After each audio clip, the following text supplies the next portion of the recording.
Beauty and the Beast.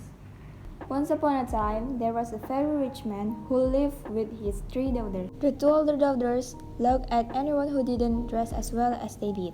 If they were not going to a ball, they were shopping for as many fine dresses and hats as they could carry home. The youngest daughter, Beauty, liked to read most of all. No one will warn you, her two older sisters said, and they looked. Look at your hair. You look like a servant girl.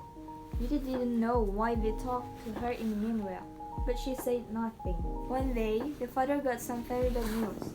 He had spent all of his money on a ship that he sent out to sea for a trade. Now he learned that the ship was gone. Everything on it was lost. All at once, the rich father became as poor could be. The family could no longer stay in their big house. The house, its fine tables and chairs, and all of their fine things had to be sold. All the father had left was a little hut deep in the woods, so that is where he and his three daughters had to move. Living in the hut in the woods was hard work. Each day, a fire had to be started, meals cooked, the place cleaned up, the garden tended, and things fixed when they broke. Now that the family was poor, you might think the two older sisters will help out with the chores.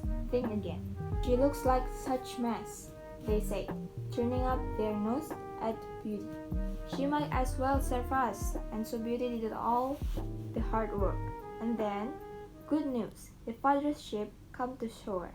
Daughters, said the happy father, I'm going to town. Tell me what a fine gift I can bring back to you.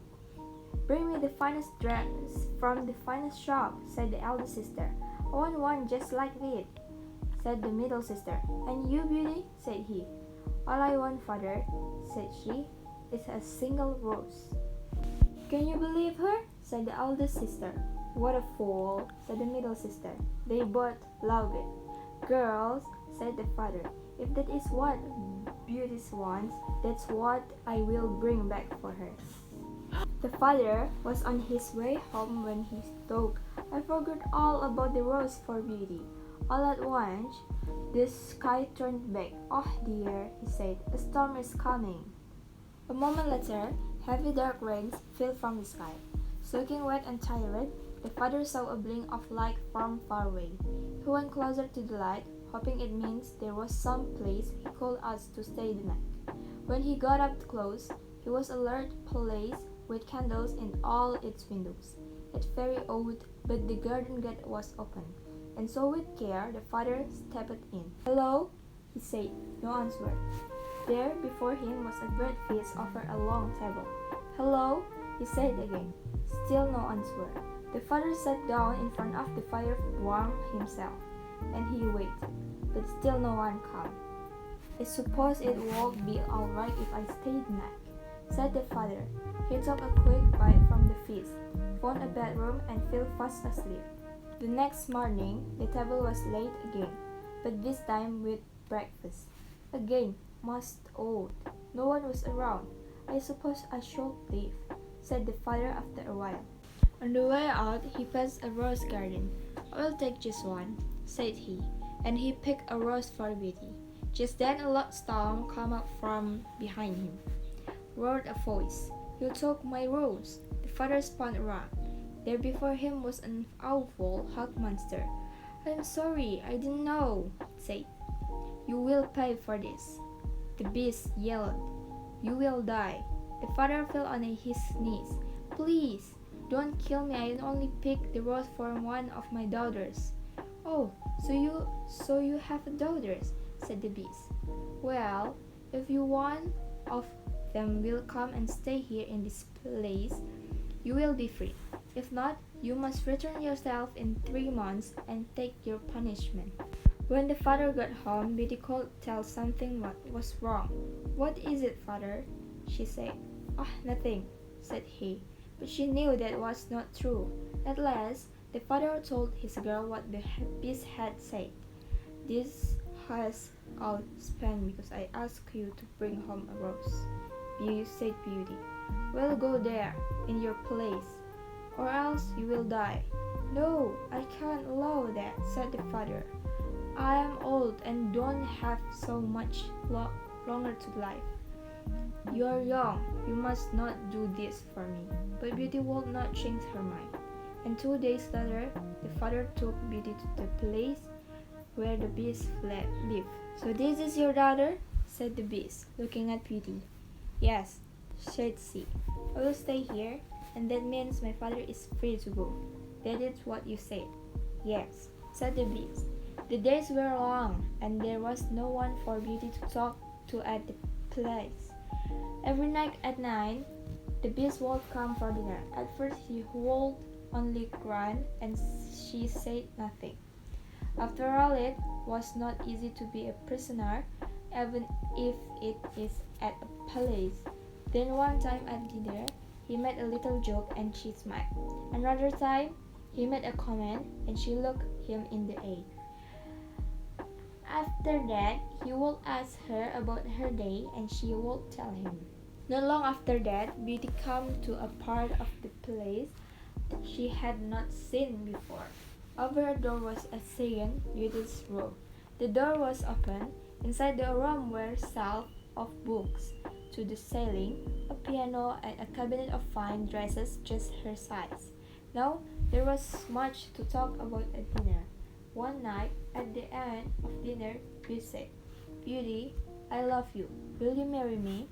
Beauty was shocked. "Beast, you are my best friend," she said. "But please understand, I don't want you to marry me." Still the beast asked her the same question after dinner, time after time. And each time Beauty said the same thing. One night the beast said, "Beauty, if you will not marry me, what can I do to make you happy?" "If you must now," she said, "it would be to see my father. I miss him so much."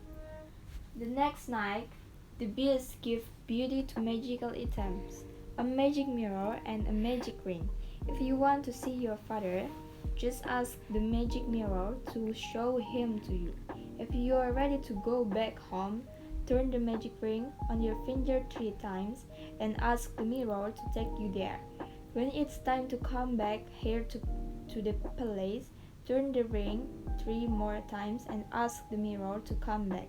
But don't be gone for more than 1 week, or I will die of grief." Beauty agreed.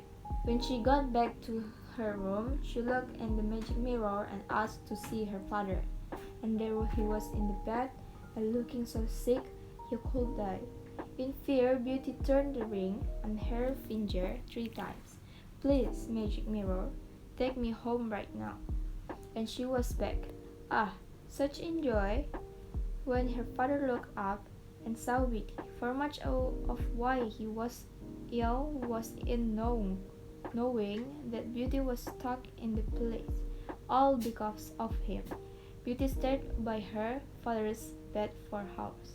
She told him that he had all the books she could read, music to play, and fine dresses to wear. "The beast is not so bad," she said. "Once you get to know him, he's good to talk to. He's my friend." Beauty looked around. "Where are my sisters?" "They are both married," said the fathers. "Did they marry good men?" said she. "They had a lot of money," said the father. "But I don't know if your sisters are happy." For the eldest sister had married a handsome man, so fine that he gave no thought to anything else, including his wife. And the middle sister had married a man with a sharp wit, but who used it to hurt everyone around him, and most of all, his wife. One night she had a dream about the beast. In her dream, the beast lay sick and dying. When Beauty woke up, she asked the magic mirror to show her the beast. There he was in the mirror, lying in the rose garden, looking so sick he would die. At once, she turned the magic ring 3 times. "Take me back to the beast," she said. In a moment, she was sitting next to the poor, sick beast, who could only gasp for air. "You have come back," said the beast in the thick voice. "I'm so sorry that I'm late," said Beauty.